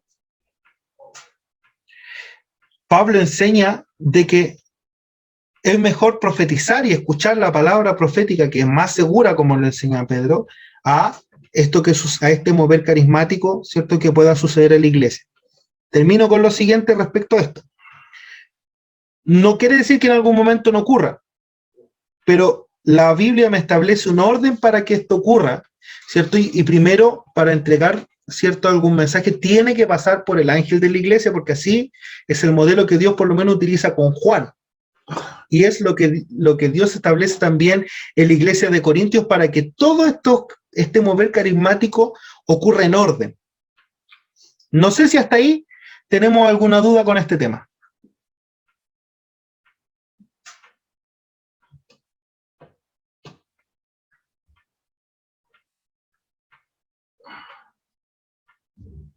Sé que puede ser algún tema complicado, pero tenemos que enseñarlo para que usted conozca el desarrollo de los dones. Entendimos entonces ya el don cuando se refiere al don de profecía, qué es lo que es y cómo se debe de desarrollar.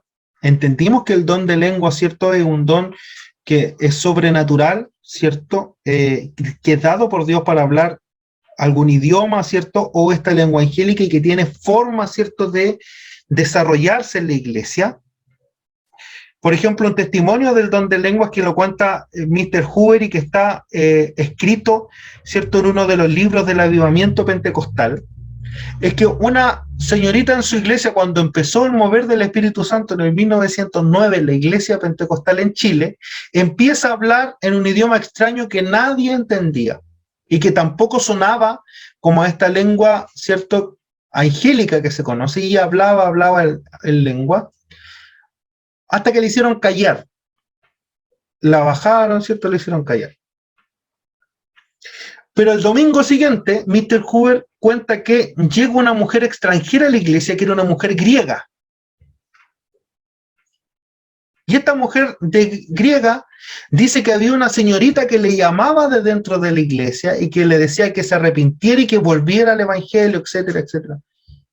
Por lo tanto, ¿cierto?, Mr. Hoover entendió que lo que le había pasado a esta niña era que se había puesto en ella el don de lenguas y que había hablado en griego y le había hablado a esta persona que pasaba por fuera del templo.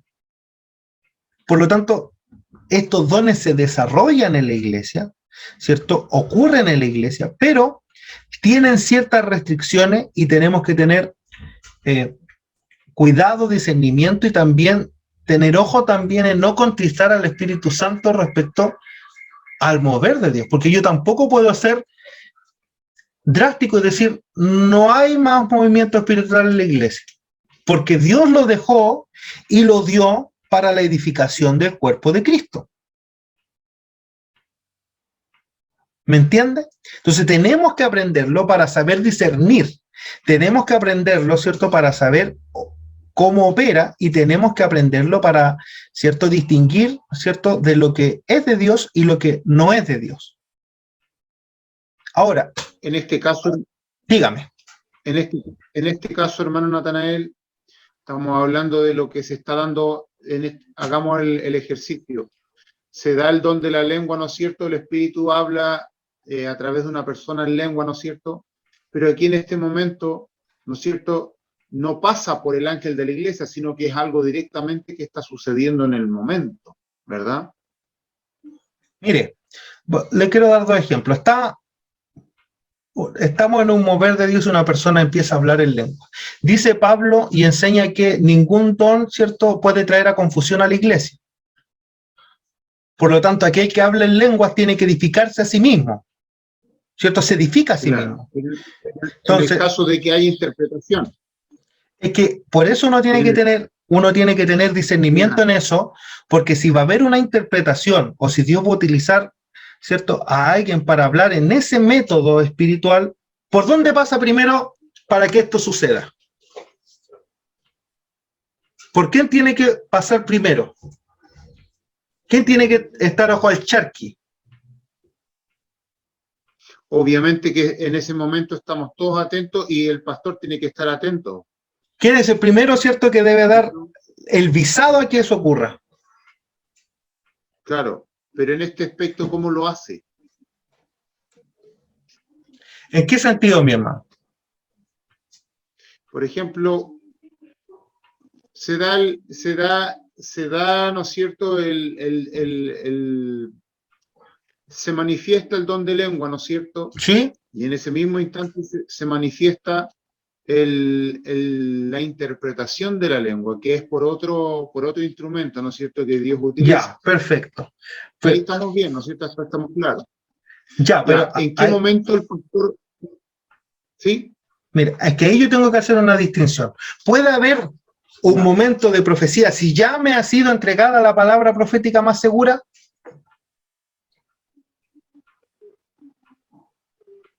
Independiente. Es que no es independiente. Estamos hablando de que no ha sido entregada la palabra profética, en este caso no ha sido entregada. Mire, Dios nunca va a entregar una profecía, ¿no es cierto?, después que se haya leído la palabra de Dios. Ya, mire, entendiendo su pregunta, es simple, porque el que tiene el don de interpretación, ¿cierto?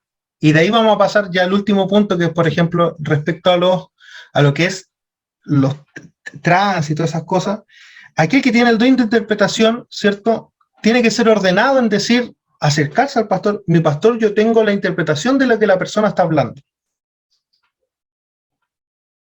¿Me entiende? Ya esa es primera vez que yo lo escucho. Sí. Es primera vez que yo lo escucho. Claro, porque le quiero dar un ejemplo. Siempre estoy poniendo ejemplos extremos, pero esto nos va a servir para que todos conozcamos cómo esto opera. Nosotros con el Ministerio Tabernáculo de Cristo fuimos a Estados Unidos, en una iglesia pentecostal, se supone que era ordenada, estábamos cantando alabanza y de repente empieza, ¿cierto?, la primera profecía de adelante. Después parte la segunda atrás. Después al medio parte la otra. Adelante parte la otra. Tuvimos 4. Y eso llama a confusión y desorden. Por eso yo estoy nombrando que en la palabra de Dios nosotros tenemos la palabra profética más segura. Y cuando ocurre este mover carismático, porque no digo que no puede ocurrir, pero cuando ocurre, ¿cierto?, hay ciertos conductos que a mí me enseña la palabra que tienen que ocurrir para que esto suceda. ¿Me entiende? En lo personal, yo lo viví, lo vi con mis propios ojos, ¿no es cierto? Y tuve la experiencia de verlo en forma ordenada, de verlo en forma muy ordenada, muy carismática, o sea, algo muy especial. Tuve la oportunidad de poder ver esto, de vivirlo, de no experimentarlo yo, pero sí lo pude experimentar, la oportunidad de poder verlo, ¿me entiendes? De poder vivirlo. Sí, por ejemplo, nosotros lo vivimos en un evento que se dio en el Teatro Monumental. Y se dio que ocurre esto y que quien dio el pase y el visado para que esto ocurriera fue el obispo Edito Espinosa, el hermano Mario Ulloa, que era director de coro en ese tiempo, para que interpretara lo que pasaba ahí. Pero no puede ser, ¿cierto?, que este mover carismático pese más, y a eso voy yo, pese más que la palabra profética más segura, o que, este mover, ¿cierto?, sea más importante, ¿cierto?, que la exhortación de nuestra palabra profética más segura. Entonces, por eso yo lo expongo de esta manera, punto 1, para que lo conozcamos cómo funciona, punto 2, para que tengamos respaldo bíblico para decir esto funciona así, esto se hace así, ¿cierto? Y como he insistido desde el principio, no quiere decir que esto no ocurra, pero hay ciertos hilos conductores que se tienen que desatar o tienen que suceder en el culto para que esto funcione.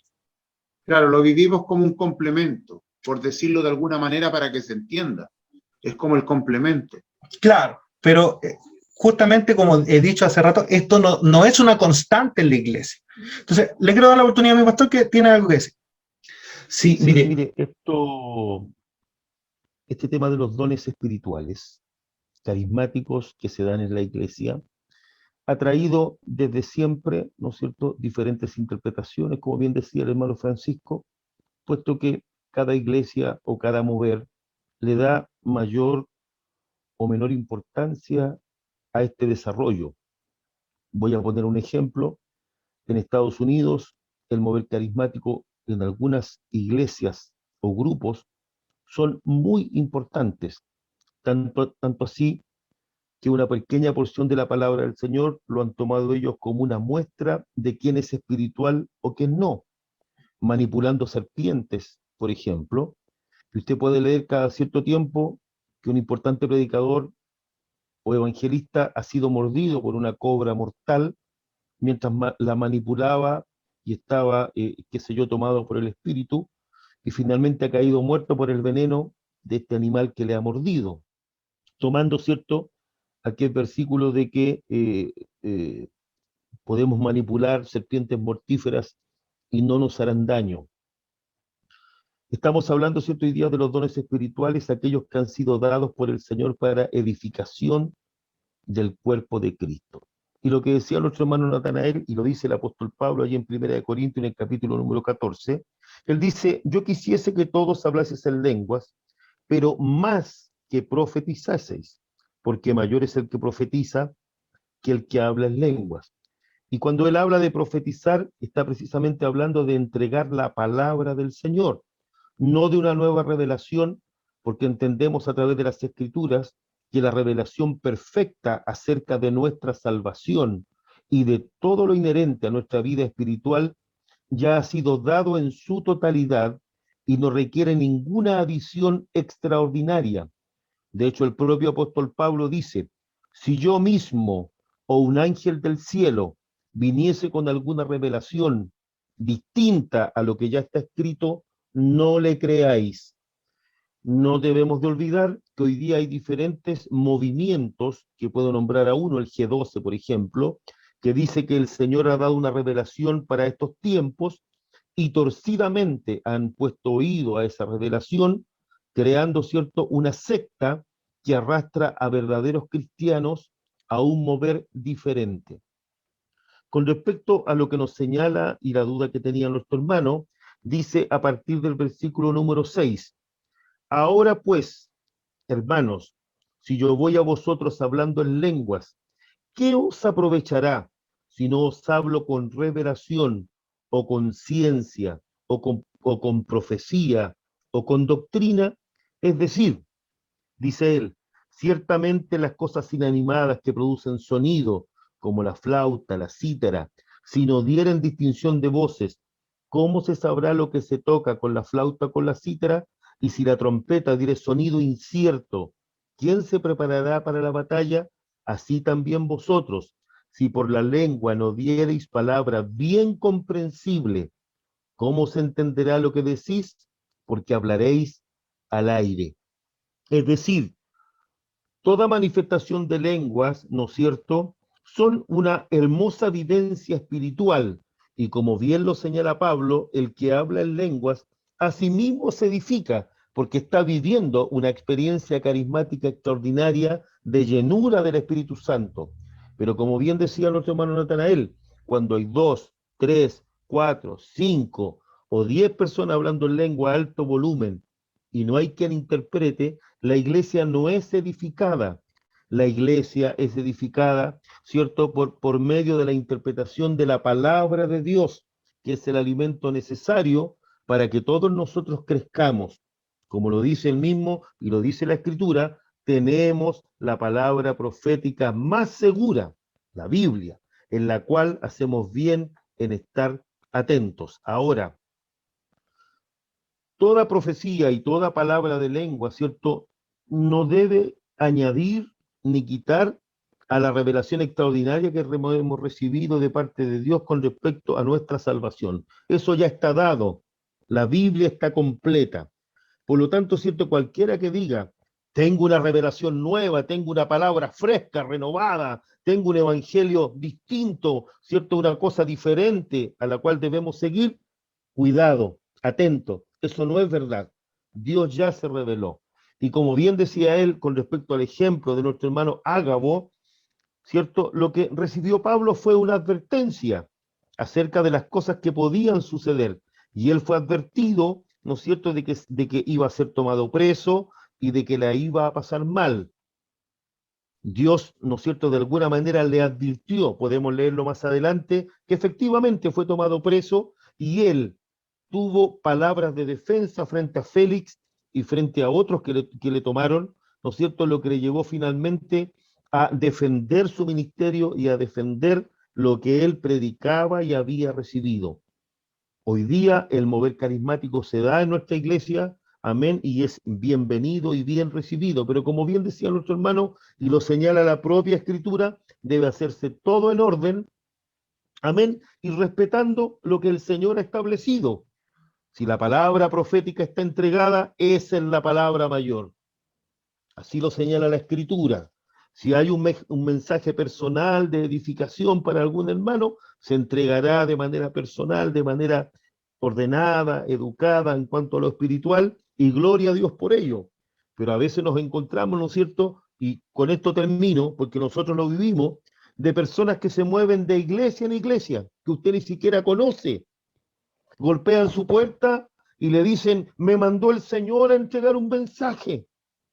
Nosotros lo vivimos de personas que ni siquiera conocíamos. Dice el Señor que vienen grandes terremotos, viene esto, viene lo otro, junte agua, junte mercadería, qué sé yo, le meten miedo a la iglesia. Bendito sea el Señor. Por lo tanto, ¿no es cierto?, todo esto que estamos aprendiendo es para que de alguna manera tengamos claridad en cuanto a las cosas espirituales. Cómo funcionan, ¿no es cierto?, cómo nos ordenamos. Ya ahora, definitivamente con esto termino, ¿cierto? Entre nosotros nos conocemos, somos familia espiritual. Por lo tanto, si Dios usa a alguien, gloria a Dios por ello, porque nos conocemos, conocemos nuestra realidad, nuestro testimonio, nuestro peso espiritual. ¿Dónde tenemos que tener cuidado? En aquellos que no conocemos, que de alguna manera nos venden una careta de espiritualidad o santidad y no la tienen, y pululan de iglesia en iglesia, ¿no es cierto?, manifestando un mensaje determinado, y eso no es así. Dios nos bendiga. Con eso solamente quería aportar. Bien, mire, se nos ha pasado la hora, hermano, pero espero que esta conversación respecto a estos temas del Espíritu Santo sea para edificación suya, para aprendizaje suyo. Mire, es importante lo que escribe nuestro hermano Francisco en el chat, porque hay que considerar que cada uno de nosotros viene de distintas denominaciones, por lo tanto hay ciertos puntos que se entienden de manera diferente, y eso es súper válido, y eso es súper bueno que aunemos criterios respecto, sobre todo estos temas que son en el ámbito, llamémoslo así, sobrenatural. Es bueno que aunemos criterios bíblicos respecto a estos temas y es bueno que los conversemos, porque así, punto uno, nos edificamos unos a otros. Punto dos, las experiencias del uno, ¿cierto?, nos nutren a todos. Punto tres, es bueno, ¿cierto?, conocer esta parte y esta base bíblica respecto a estos temas. Para ir ya concluyendo, mire que nos hemos pasado la hora, sé que ha sido súper interesante la conversación. Quiero saber si alguien se va con alguna duda. Si están todos con la película clarita, la mayoría está con la cámara apagada, pero sería bueno que nos fuéramos todos con la película clarita respecto a estos temas que hemos conversado. E insistimos en lo mismo, como lo hemos dicho desde el principio cuando empezamos a ver neumatología, lo estamos viendo desde una perspectiva bíblica, pero también pentecostal. Porque en ningún momento hemos, ¿cierto?, dicho que el mover carismático o el mover espiritual ha cesado, pero sí lo estamos ordenando bajo la perspectiva bíblica, para que usted y yo conozcamos qué es lo que Dios también le ha dado a su iglesia. Para concluir, esto que es muy interesante, que aquí me voy a detener solo un minutito, respecto a los éxtasis espirituales, o las pérdidas, las famosas pérdidas de conocimiento de la gente que no se acuerda de nada. A ver, cuando la palabra del Señor me habla de éxtasis, le quiero pedir a alguien, mi pastor mismo busque en Hechos 10, del 9 al 23, la palabra lo menciona. Pero cuando menciona estos éxtasis, en ningún momento me habla de pérdida de conocimiento. Por lo tanto, aquel que le diga que ha perdido el conocimiento por esto otro, no viene de parte de Dios.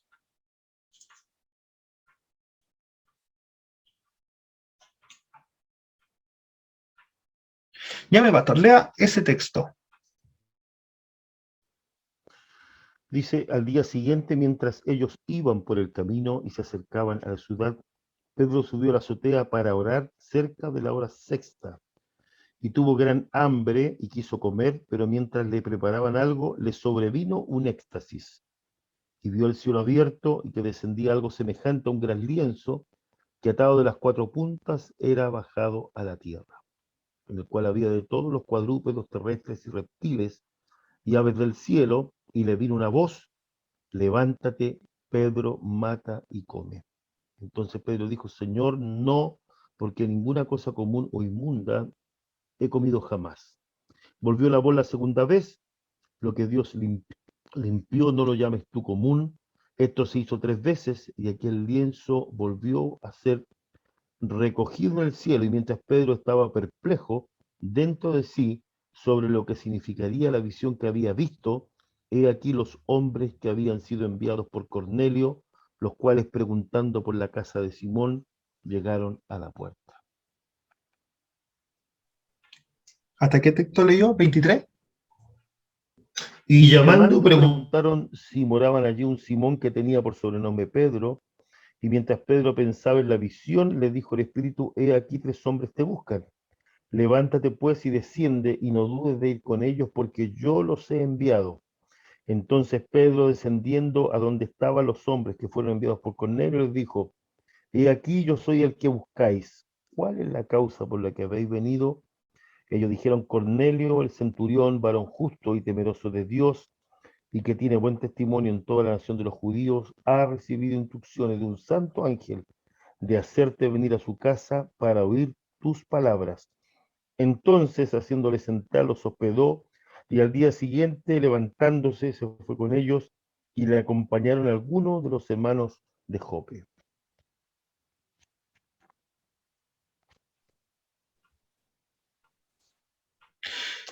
En específico, al día siguiente, mientras iban en el camino, se acercaban a la ciudad.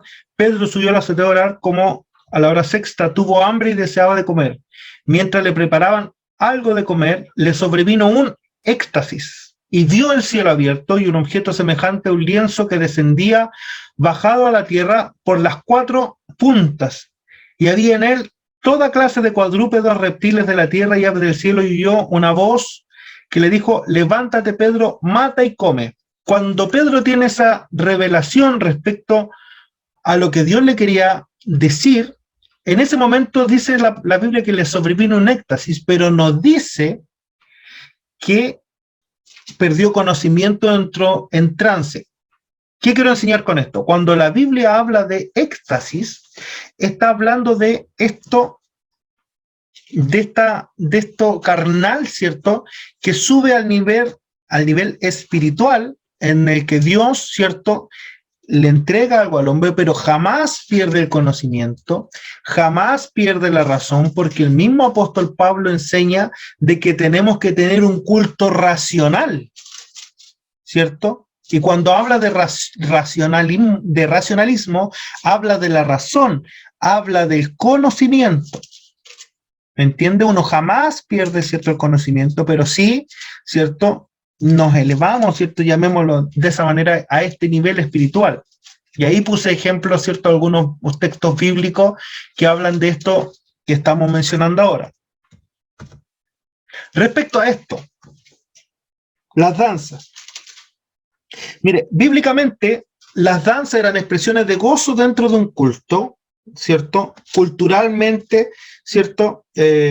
Forman parte de lo que es expresar sentimientos profundos, ¿cierto?, hacia alguna situación en específico.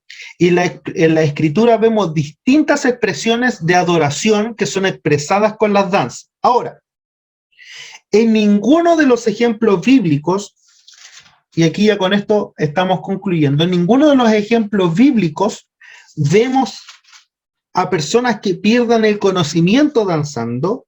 Por ejemplo, en Éxodo 15:20 dice que Miriam, ¿cierto?, ella, la hermana de Aarón, tomó un pandero, ¿cierto?, y empezó a danzar. En otras revisiones dice que empezó a bailar de gozo, ¿cierto? En los Salmos vemos ejemplos, ¿cierto?, de que Dios cambia el lamento en baile, en gozo.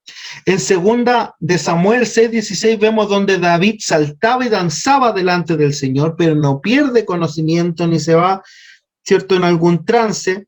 Puede cerrar sus ojos de gozo, ¿cierto? Puede hacerlo de alegría, pero jamás en ninguna parte de la Biblia, ¿cierto?, vemos estos ejemplos en donde la gente, ¿cierto?, no se acuerde de cómo danzó, ni de qué lo hizo, ni de que la luz, ¿cierto?, le guiaba por dónde pasar, porque la Biblia no me da esos ejemplos. Pero sí podemos danzar de gozo, de alegría, cerrar nuestros ojos, saltar, porque Dios ha cambiado nuestro lamento en baile. Por lo tanto, también aquellas líneas que dicen que las danzas no se deben desarrollar en un culto, errados están, porque en la Biblia tenemos muchos ejemplos respecto a la adoración de este tipo. No quise explayarme más en la explicación porque tenía harto hilo que cortar, pero creo que hemos conversado harto, hemos hablado harto respecto a este tema. Espero que a todos les haya quedado claro. Si hay alguna duda, no tenga miedo en preguntarme por interno respecto a este tema. Espero que todos los puntos mencionados respecto desde la llenura del Espíritu Santo hasta el punto final que tocamos hayan sido de claridad para ustedes. No piense que estos temas, ¿cierto?, son complicados, porque en algún momento tenemos que tratarlos, tenemos que educarnos respecto a lo que nos enseña su palabra. Tenemos que fundamentarnos, ¿cierto?, por la palabra, y tenemos que entender, ¿cierto?, que con lo que terminamos, ¿cierto?, los dones espirituales, ¿cierto?, el Señor nos ha dotado de esto como un regalo para la iglesia. La tarea de mi hermana Cari, ¿cierto?, creo que no está en el chat en este momento, la vamos a dejar para la próxima semana. Vamos a abrir con la tarea de nuestra hermana. Y no sé si a alguien le quedó alguna duda, pero si le quedó alguna duda, pregúntemela por interno, por mi WhatsApp. Así que vamos a dejar de grabar.